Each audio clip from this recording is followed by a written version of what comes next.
The Chaser Report is recorded on Gadigal land. Striving for mediocrity in a world of excellence. This is the Chaser Report. Hello and welcome to the Chaser Report with Dom and Charles.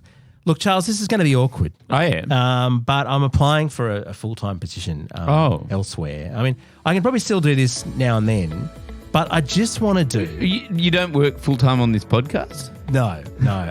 But look, I've been sent to a recruitment homepage and it sounds pretty exciting. You might want to sign up as well. Oh, it's wow. possible to do something we do together. Yeah. It's about, we'd have to go and work in Canberra, Ooh. but we'd be doing meaningful work that impacts millions of Australians. Oh, wow. And I mean, there's all kinds of things we could potentially do. We would be able to go and make an impact in government, defence, health and aged care and infrastructure.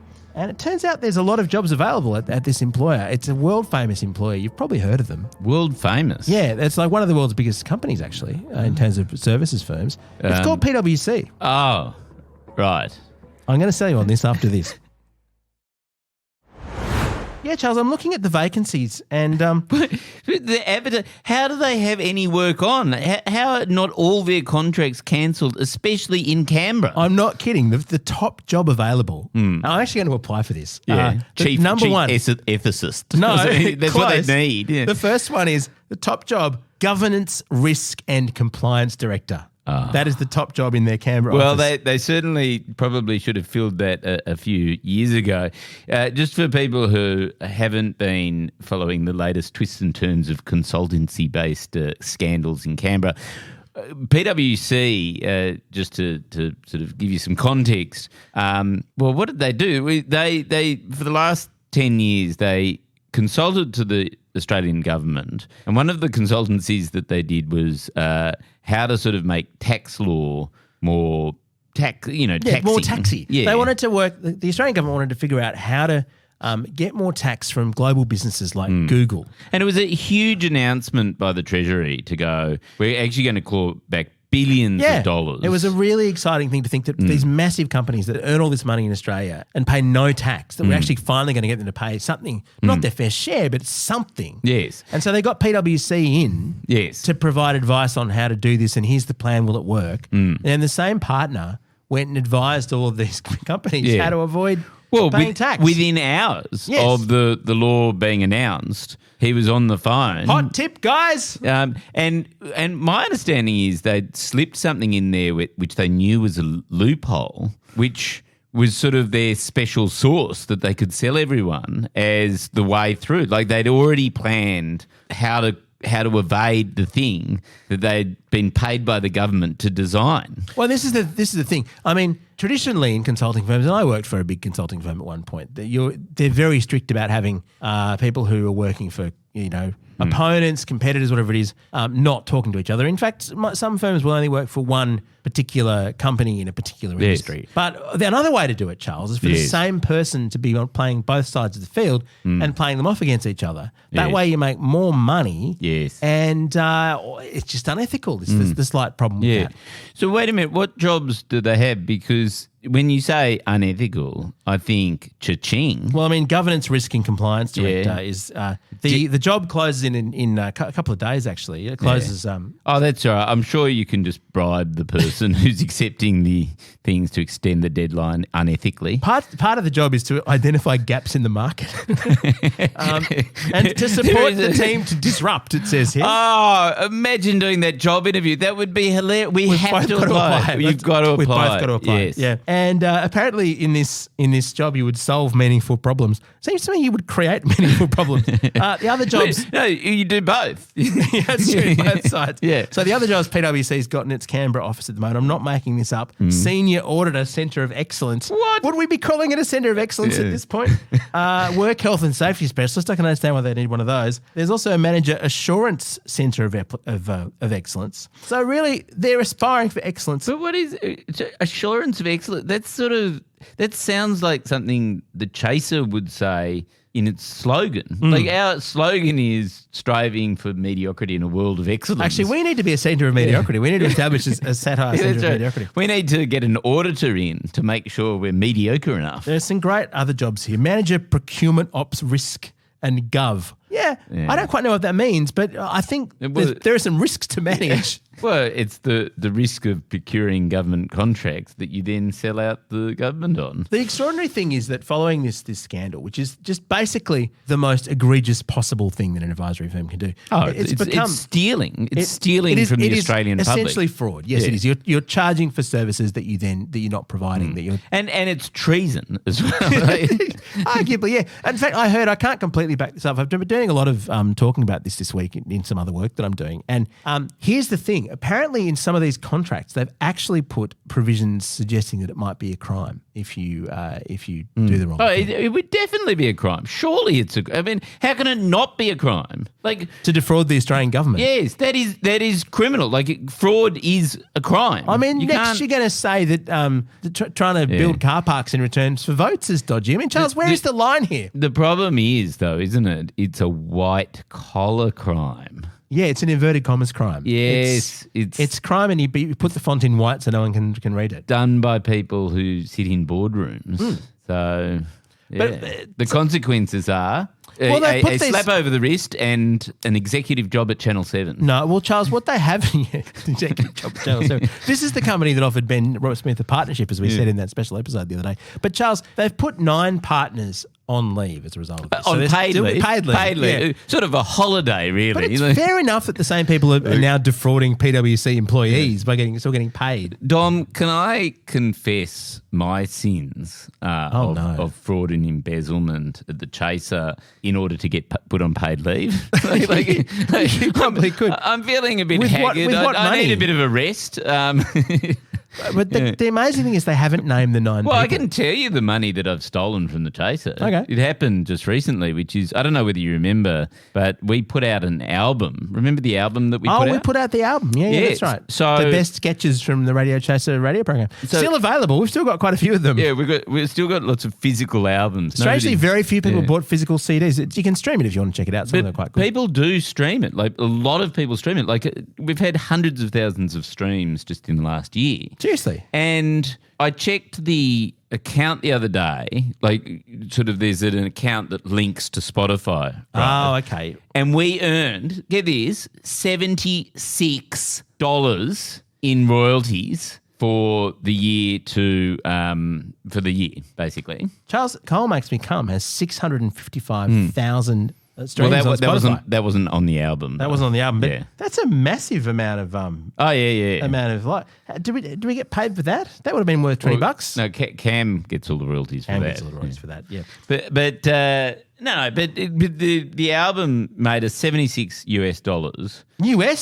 Yeah, which is basically $100 rolling in it. Yeah, But the fee for maintaining the album on Spotify through this service is $69.95. So I just thought, should I do the disbursement of $7? There were about sort of 5 or 6 people involved in the album. So it would be probably about $1.25 each. And I decided, no, I'm going to embezzle it. You owe us a beer. Yeah. Actually, no, you're not a beer. You can't afford a beer. I owe you 1 beer between the sort of 6 or 7 people. A thimble of beer. That's right. The Chaser Report. News a few days after it happens. So do you think that would impress the recruiters at PwC? And it might do. I definitely think we should actually apply for these jobs. Oh, definitely. If you can give us we need some fake referees. Oh, yes. Can you email podcast@chaser.com.au if you have an actual job in this field? Yes. And we can use you as a referee. That would be enormously useful. Otherwise I'll just put you as my referee. Oh. You're a CEO, aren't you? Yeah. Actually, that's true. An unethical CEO. But there's so many great details. So there's 9 partners. They haven't identified who they are. You know why? They think it would be unethical. And Malcolm Turnbull was on radio this week demanding that they be named and shamed, these people who did it. Right, okay. And he's very upset about the things that happened on his government's watch. Yeah, he seems to be increasingly upset about everything that he had the exact power to change and didn't when he was Prime Minister. We've got to remember how it worked, Charles. We had Q&A/RN Malcolm Turnbull for many years in exile. Yes. Then he became the leader and became Peter Dutton. compromised Liberal leader who basically, I think Barnaby Joyce, the technical term is had his balls in a vice. Yes. And then as soon as he left politics, he became affable, centrist, principled Malcolm again. And look, in fairness to him, wouldn't we all be a bit like that if we, became If we prime walked, minister? and if we walked away from the I mean, like that is what that is just human nature. Like not wanting to excuse him, but you just go. Actually, everyone would be shit in that job. Because it's a shit job. I had to slide on a few of my principles in order for my colleagues not to backstab me the way they did before, and did eventually. But it was so frustrating because you could see them; they were going to backstab him anyway. Yeah. Why not just? That's the thing. It's like a pantomime. They're behind you. They're behind you, and he's going, "Oh yes, they're all behind me." I think I wrote him a speech. I actually wrote a speech which I published where he came out and endorsed same-sex marriage. And my concept was that the only way he wasn't going to get backstabbed by his colleagues is if he was so popular in the polls that they couldn't because it's so liked. But instead he pandered to them and they backstabbed him. Malcolm, you should have given my speech. It's in the Guardian. I wrote it for you. It's nice. I can't believe I thought he'd read it in the Guardian. Didn't he start the Guardian? Malcolm, I did it for you. But you've got to. So the thing.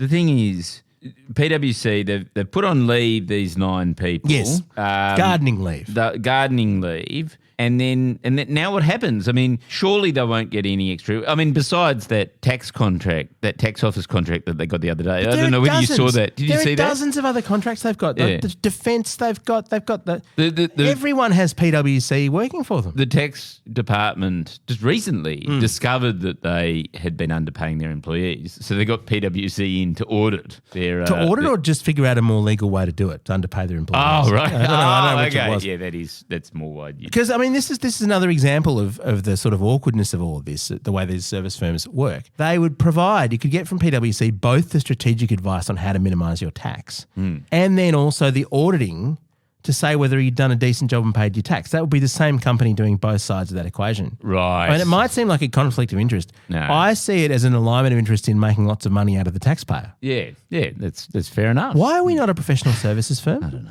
I mean, you'd say a lack of expertise, but you don't seem to need expertise to bill taxpayers for hundreds of millions of dollars. No, you don't. We should just apply to become a supplier to the federal government. Yeah, of satirical services. Yes. We could audit. You know what we should do? Audit in mediocrity. We should audit any plan. We should get them to run any plan that they've got past us. Yes. To see if anyone's going to make fun of it, because that's what we would do. A comedy audit. Yes, a comedy audit to work out if something's. You know, when a couple of years ago the Australian government, I think, created a new agency that looked like the Women's Network. Women's Network, and it looked like I've got a pair of breasts. Funny anecdote about that logo, right? Which is we mocked it in our end of year show that year. I think it was the War on 2021 or something. And because it looked like a dick and balls. It looked like both breasts and a dick and balls. And no one said, hey, guys, there's a slight issue with this. And so we were in Canberra. We did a show in Canberra and we showed that, and it was during the quiz. Mark does this quiz in our shows and that's one of the things. One of the women who'd got up on stage to do the quiz said, I designed that logo. I was in the Women's Network and I designed the logo. And that's brilliant. See, Charles, what we would do is the government would show us what they were going to do, and we'd say whether or not it was going to be made fun of, and then we'd use that privileged information to make fun of it before anyone else could. Yeah. Oh, yes. We'd play both sides of the table, and so everyone would have the drop, and we'd have the drop. So the moment some big announcement was happened, we'd have the gags ready to go. Yep, absolutely. And unlike 4 to 6 hours later, it would mean, Charles, that the advice that we gave them about whether people would make fun was necessarily compromised. Yes, they'd be paying us to give us advice we were then going to go and break. Yeah. But that's what they do. That's what they do. All right, I'm going to apply for this job. Yep.